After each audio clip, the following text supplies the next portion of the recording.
Salut à tous, bienvenue dans l'Antre, je vous en ai parlé il y a déjà quelques semaines. L'impression 3D va être de plus en plus sollicitée pour l'airsoft. On peut faire plein de choses avec, et du coup, il y a des gens qui me contactent pour présenter leur matériel. Je ne dis pas non quand ça m'intéresse. Et là, il se trouve que Julien de chez Ava Airsoft m'a contacté pour savoir si je pouvais présenter la gamme. Qui c'est, qu'est-ce que c'est, quoi c'est, combien ça coûte?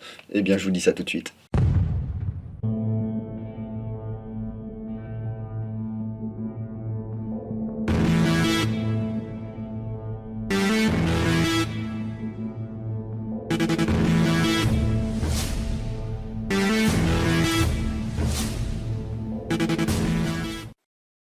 Donc merci beaucoup à Julien pour m'avoir envoyé ces échantillons à titre gracieux. Je ferai une autre vidéo sur Ava Airsoft dans quelques temps parce qu'ils font également des glissières ultralight pour high kappa. Mais là pour l'instant on va se concentrer sur les petites pièces. Alors Ava Airsoft c'est une marque française bien sûr, fondée fin 2020. À la base ce sont des joueurs passionnés par l'airsoft et dans le cas de Julien également par le design industriel et les technologies de fabrication industrielle. Leur première création, et c'est ça qui les a conduits ensuite à fonder Ava, c'est l'adaptateur Speedloader pour PA. Parce que ce sont globalement des joueurs pistolets seulement, en CQB. Et ils trouvaient que c'était vraiment galère de recharger à chaque fois. À se péter les ongles des fois sur des ressorts qui sont hyper durs.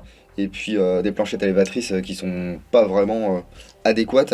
Donc ils ont cherché une solution à ce problème. Ils ont trouvé effectivement ce design. Et puis ils l'ont proposé à la communauté. Les tout premiers modèles étaient imprimés en filament, et puis ils ont exploré des technologies un petit peu plus avancées, comme le multijet fusion, qu'ils utilisent encore actuellement. Lorsqu'ils ont vu que leur adaptateur avait un certain succès, ils ont planché sur autre chose, notamment les protections pour optique point rouge.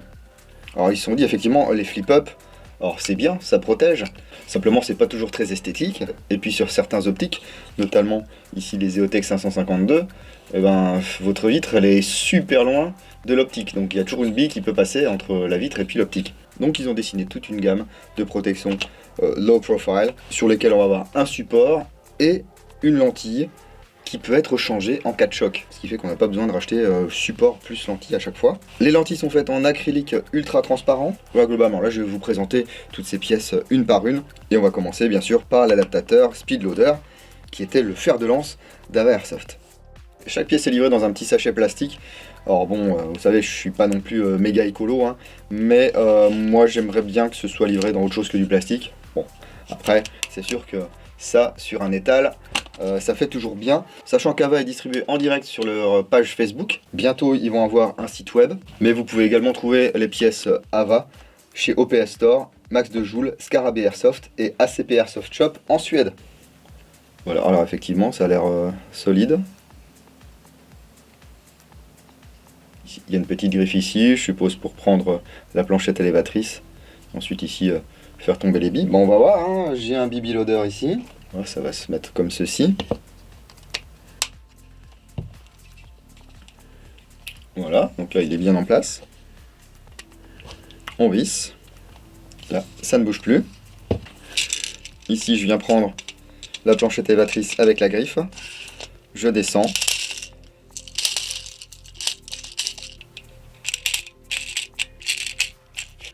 Un chargeur de M45 Tokyo Marui.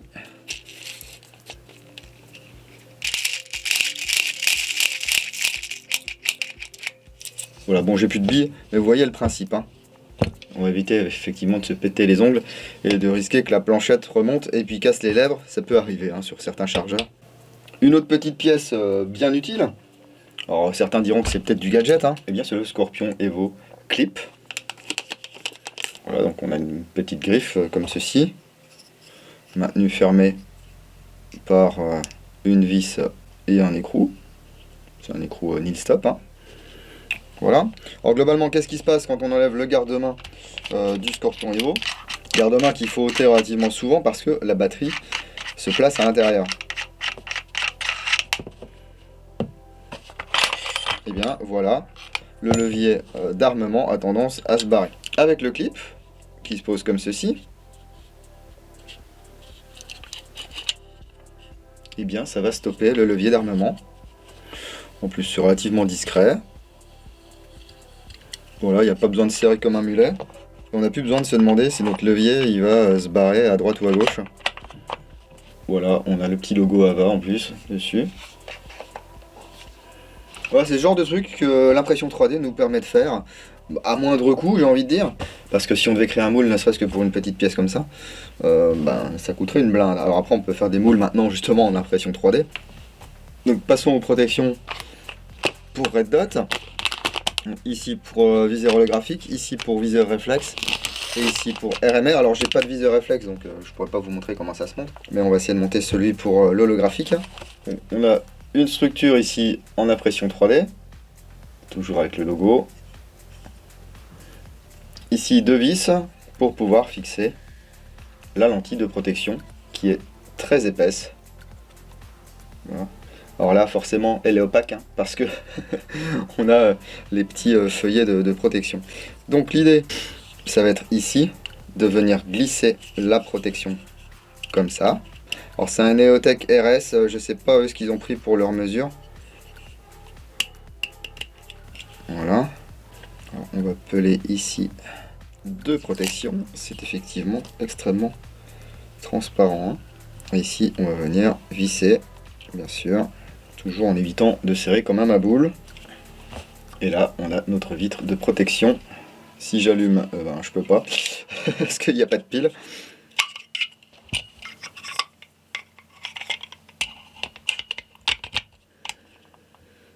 Voilà. Bon alors c'est un vrai Neotech, hein, donc effectivement le point ne se voit pas beaucoup. Alors, sur un RMR maintenant, c'est le même principe. Hein. Donc une structure, une lentille, un RMR ici. La structure va venir se mettre comme ceci. De chaque côté du RMR ici, il y a un trou.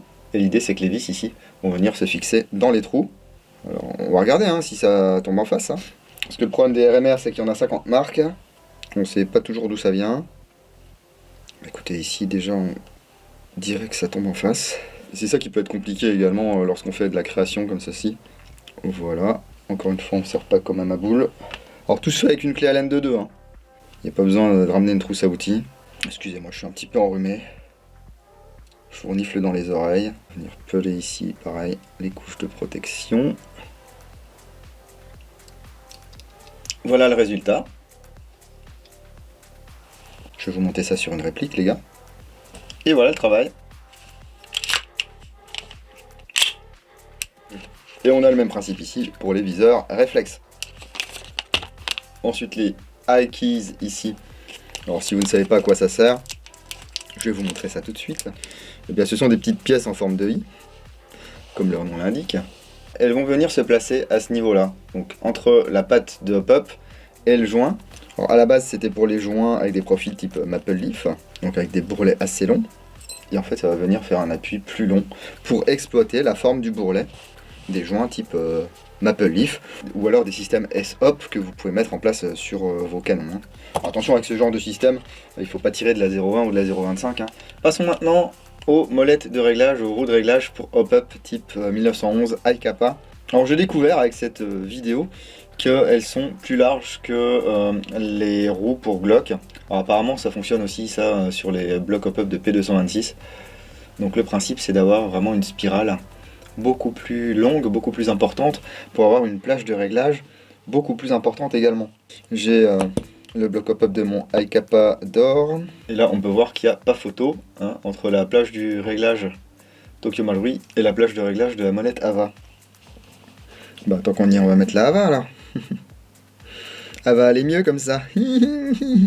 Drôle.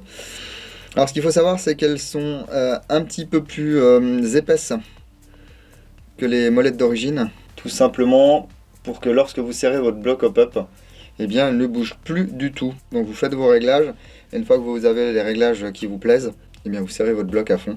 Alors moi ce que je vais faire c'est que je vais pas trop serrer justement. Surtout que sur ces blocs il y a également une grosse vis ici sur le côté. Alors il y a toujours la solution, si ça ne vous plaît pas qu'elles soient un peu trop épaisses, de les passer un petit peu au papier de verre. Hein. Ah, votre précieux, la AP01. Eh bien pour la AP01, il y a des kits de buffer pour faire du short stroke. L'idée c'est de tirer le plus vite possible, donc moins vous avez une course de culasse qui est importante, et plus ça cycle vite. Le truc c'est que si on en met trop, l'arrêtoire de culasse après n'est plus fonctionnel. Mais bon, il y a des gens qui s'en battent l'escalope. Donc là l'idée ça va être de rajouter ces petites cales là, souples, enfin souples ou pas, pour venir raccourcir la course ici de la culasse ou de l'ensemble mobile, hein, pour avoir un cycle beaucoup plus sec, plus court. Hein. Voilà, ok, bon. Il n'y a pas besoin de cette partie.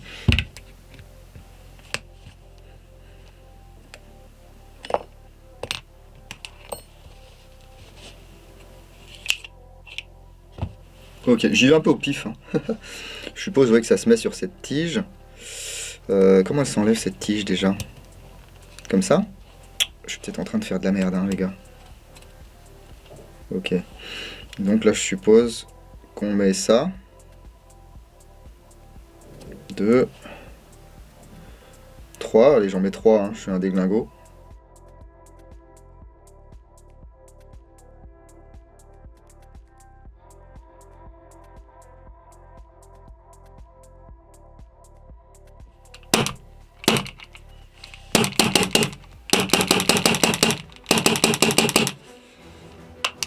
Ok, donc on peut voir qu'ici, il n'y a plus d'arrêtoir. Hein.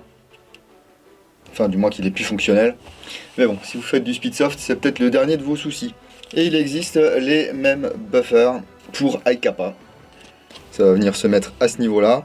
Et même principe, ça va raccourcir la course de la glissière pour faire ce qu'on appelle du short stroke. À vous de voir si ce genre de pièce peut vous intéresser. Voilà. Personnellement, j'aime mon cycle normal.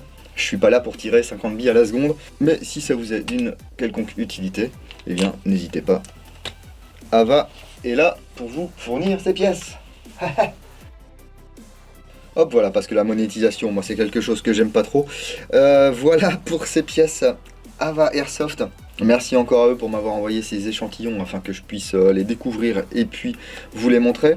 Alors les défauts que je pourrais y voir, c'est pas de la faute d'Ava, hein. C'est-à-dire que autant sur un Evo, bon les dimensions vont être toujours les mêmes, mais sur un Neotech par exemple, un RMR, selon les marques, selon les reproductions, on n'a peut-être pas forcément toujours les mêmes dimensions pile poil. Donc ça, eux ils y sont pour rien, hein. Je suppose qu'ils font des tests sur certaines marques. Ils ne peuvent pas se permettre d'acheter tous les RMR ou tous les Neotech qui existent. Donc il pourra y avoir quelques petits ajustements à faire. Si les pièces en impression 3D là sont quand même de très bonne facture, il peut y avoir quelquefois quelques petites erreurs de tolérance, ce qui fait qu'une pièce va pas forcément bien coulisser.